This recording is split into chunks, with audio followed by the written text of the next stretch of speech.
Hey guys, welcome back. I just wanted to do a quick video today to talk about metabolic bone disease, and we're going to have a couple of reptiles that have different levels of severity with it.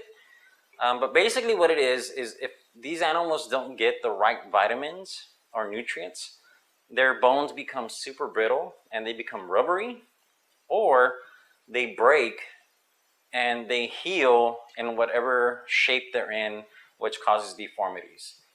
So stick around.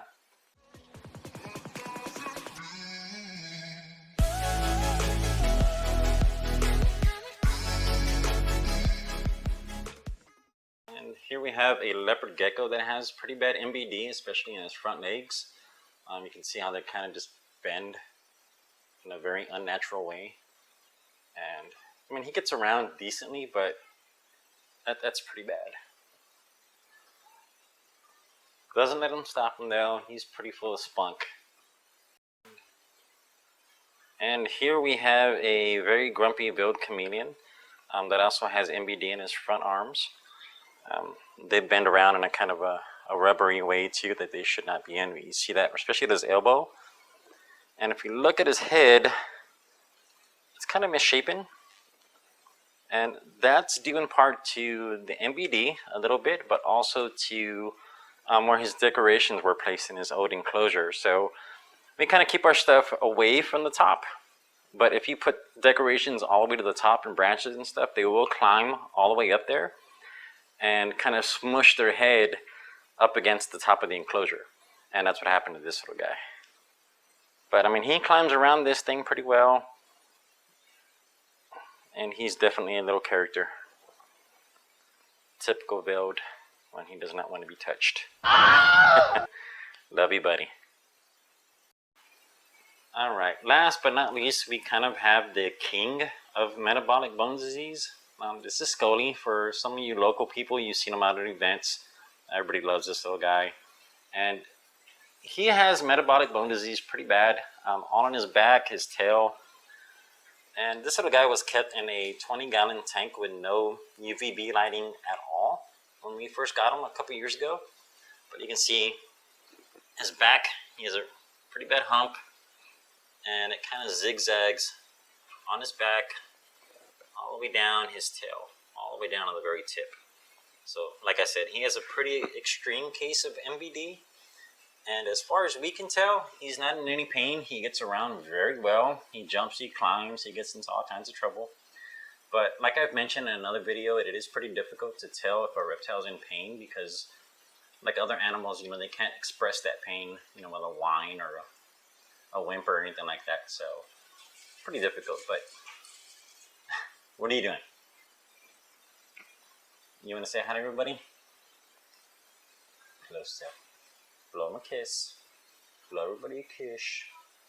No? Okay. We'll leave you alone. Bye, Skully. Love you, buddy. Alright, well, now you've seen some examples of metabolic bone disease and what it can do to these animals. And the easiest way to prevent it is, depending on the kind of lizard you have, is the right lighting. UVB lighting, it's better if you do the fluorescent type fixtures that cover roughly 2/3 of your enclosure. That way they're getting UVB exposure throughout the tank, no matter where they are. Now they do sell some bulbs that are like a regular light bulb size, but it's a different shape. But those don't really work so well in our opinion, just because it kind of just focuses those UVB rays in one specific area. So like we said, the fluorescent type is better. And what UVB is, for those that may not know, is those bulbs are basically going to replicate everything that these animals would get from in the wild from sunlight. Now besides that, they also sell calcium powders, vitamin powders, all that good stuff. And it's a good idea to sprinkle their food with those powders so that they can get those vitamins as well. Because as we all know, leopard geckos especially do not like a lot of light. So having a UVB is going to help a little bit, but if they're hiding all the time, they're not going to get much exposure to it, so they'll get it from their food.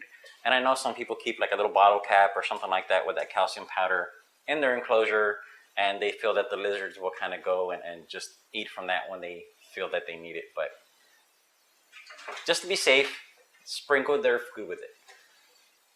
So we've added a sponsorship program for our animals, and it's just another way for people to help. Even though they may not be able to adopt an animal, they can actually just sponsor the animals that we have and still help out. And there's different levels to it. It's pretty easy to do, and I have it outlined on the website, and I'll post a little video clip of how to do it as well. And I'm not going to tell you it's less than the cup of a coffee per day, or I'm not going to play some Sarah McLachlan song to kind of tug at your heartstrings, like that one. Hold on, guys, I'll be right back.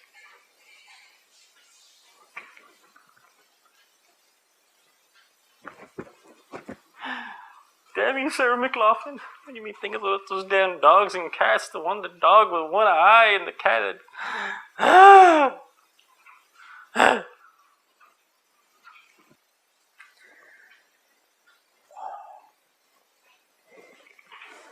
Alright guys, I'm back.